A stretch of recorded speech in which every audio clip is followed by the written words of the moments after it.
Good morning, students. Today, you all will be stuck in an awe position that yes, what ma'am is showing us. I am showing you a vase of various colorful flowers.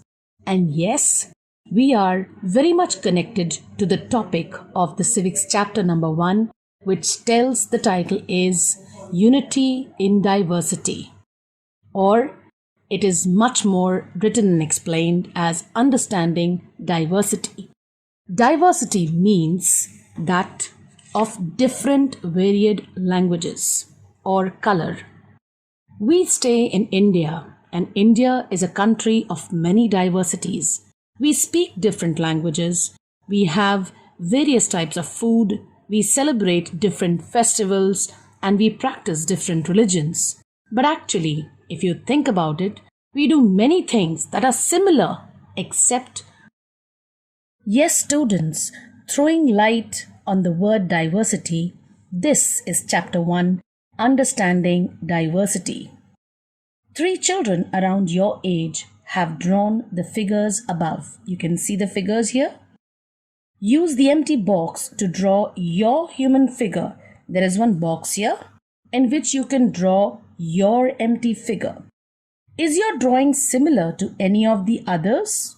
The chances are that your drawing is quite different from the other 3, which you can see are quite different from each other. This is because each one has a unique drawing style. We do not know, we don't exactly or look like each other, but also differ in terms of language we speak, our cultural backgrounds, the religious rituals we observe, and of course, the way we draw. Proceeding with the chapter, we have a blue box in front and written something on it. Fill or find out the following information about yourself. The first question says, when I go out, I like wearing, there's a dash. At home, I speak in, dash. My favorite sport is, dash, and I like reading books about, dash. Every one of you, if you start writing, I hope and I'm very sure your answers will be different because we are again different to each other. Now ask your teacher to help you check how many of you have the similar answers. This is another, and anyone who does this, or if the lists match, I don't tell you that this is the correct, because no answers will match.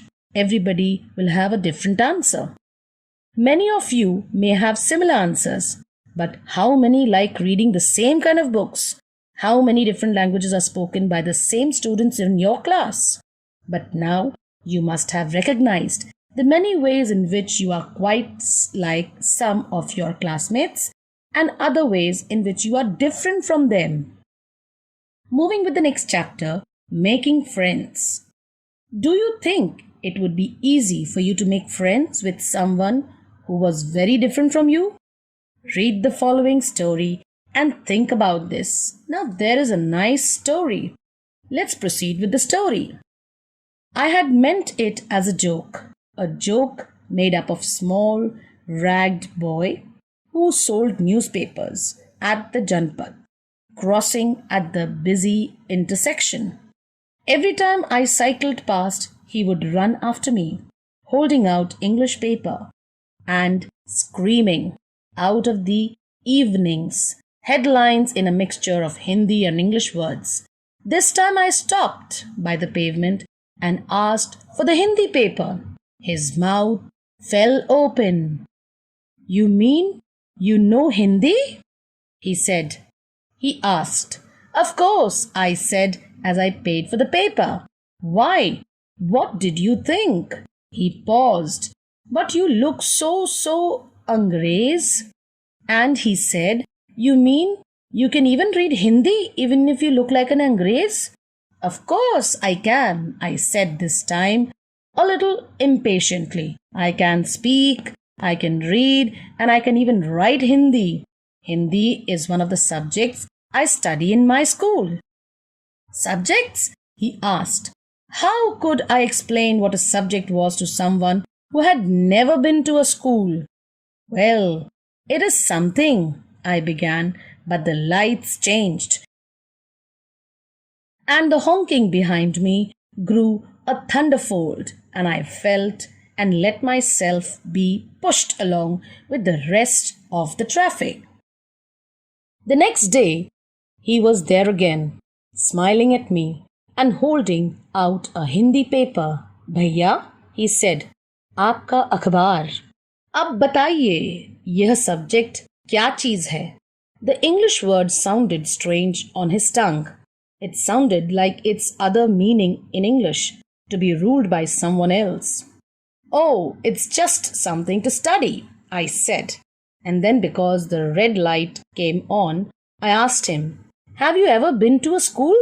Never, he answered.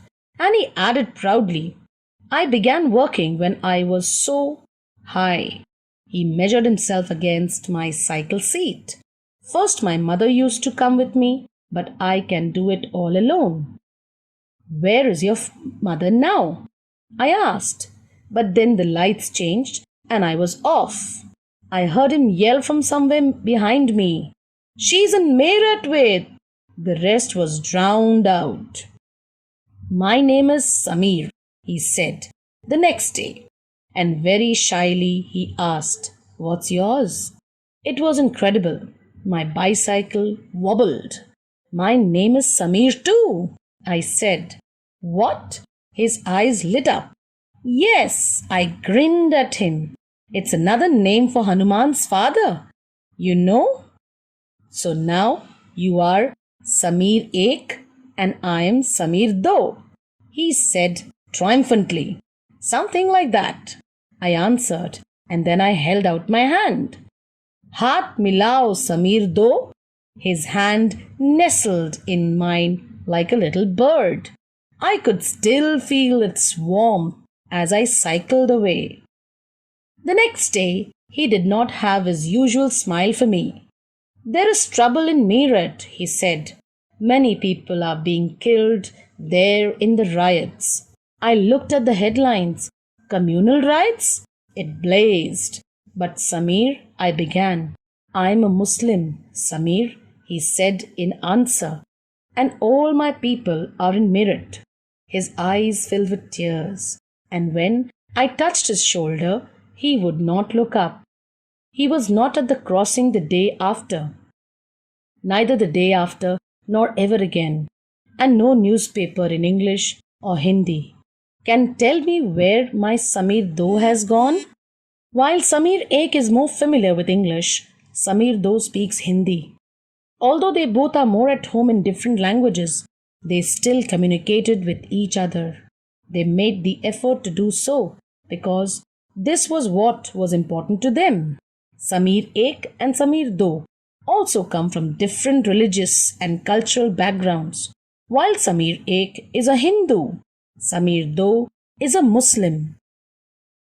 Different religious and cultural backgrounds, such as these, are an aspect of diversity. Dear students, this was video part 1 and we will continue this chapter in video part 2.